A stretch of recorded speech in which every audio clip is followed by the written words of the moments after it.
hit the like and subscribe button right now or else this dog will make you regret it. Ask/Reddit by Reddit Habbits. What are red flags in a friendship most people brush away?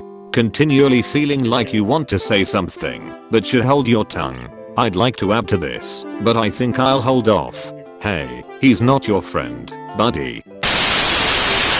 You see, you got a private message from them, and your gut reaction is to start getting nervous or anxious. What is it this time? This was happening with me for months before the friendship imploded. It was always something, and none of it good. Oh, my crisis friend is calling. I wonder what crisis she's having today. Edit. Clearly a lot of people recognize and sympathize with this. Learn the patterns of choices called codependency, and learn how to make yourself immune to bad actors who portray themselves as innocent victims of a cruel world. Edit 2. 12-step programs talk about your higher power.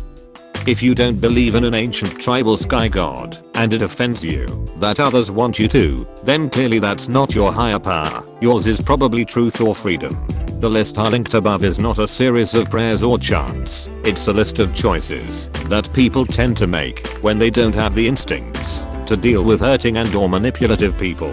Not all of them apply to everyone with codependent tendencies, and not everyone with them is debilitated by them enough to go looking for help on their knees with their eyes closed. Friends who gossip excessively. If they are talking about other people, chances are they are talking about you. My roommates like to gossip by saying extremely nice things behind friends' backs. That kind of gossiping is okay. Have I told what I think about that /you/I_am_not_Groot guy? Grade A motherfucker, if you ask me. Dude's the best. I heard he's friends with a raccoon. Being dismissive of all your interests and achievements. Meanwhile everything they do, no matter how mundane, is amazing. And then you bring this issue up, and they give BS reasons, like it's hard for me to care about something I don't know about, or even further you're being sensitive/erratic/emotional, and you just sit there thinking I'm sure glad I still attentively listened to all those times you bored me with your financial spreadsheets you made to decide what car you would buy. Ugh, I had a friend like this. She literally blocked me on social media when I was doing well at my job because she couldn't be happy for me, but then she sends me messages on a weekly basis about how great her very ordinary office job is. Edit. There's nothing wrong with office jobs, she just acts like she's the first person to ever have one and expects people to be excited for her all the time. People who can't be happy for other people are so ridiculous.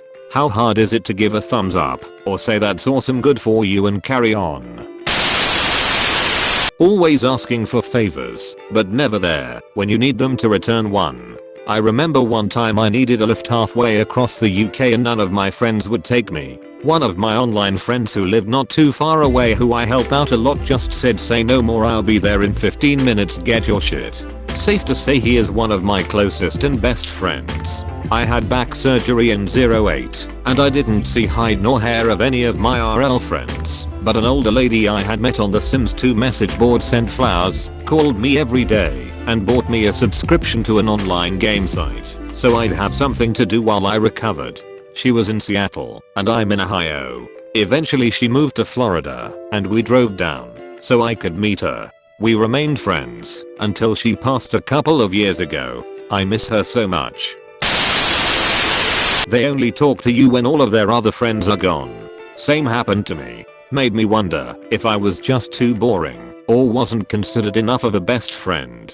Same with the last friend that I had. I came to understand that a big part of it was that she needed attention, and a lot of it. So she required a large circle of friends, but only spoke to a select few consistently, and everyone else was a backup to another backup friend. So she never felt lonely. It sure as fuck made me feel lonely though, and I knew I was better than that, and I'm sure you're worth more than that kind of garbage too. Edit. This example only correlated, but does not mean this is the case for every situation like this. If you ever feel unsure about your place in someone else's life, talk to them about it. By opening up, you eliminate all uncertainty.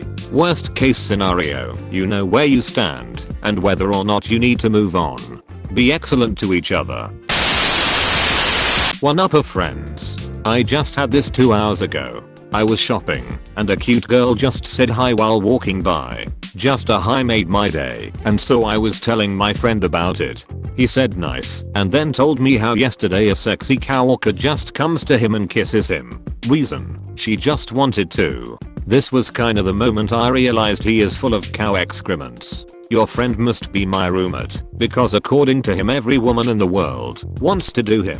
I'm a woman. I do not want to do him. Please let him know. I also am a woman. I also do not want to do him. Let us make a list. Friends that don't let you have any other friends and require 100% of your time when they can't give you the same. This also applies to significant others, especially significant other with significant others. Huge red flag. Another red flag is if your significant other outright refuses to have anything to do with any of your friends. This is either a very bad indication on their character or a very bad indication on yours, since all your friends are awful. Friends who are always happy to talk about themselves, but never once ask you how you're doing or anything engaging you to talk about yourself. Have a friend exactly like this. It's very annoying lately. You should let them know. Maybe they don't realize they're doing it and would change their behavior to be a better friend. I was that friend once, and I wish I had known before it was too late to fix it.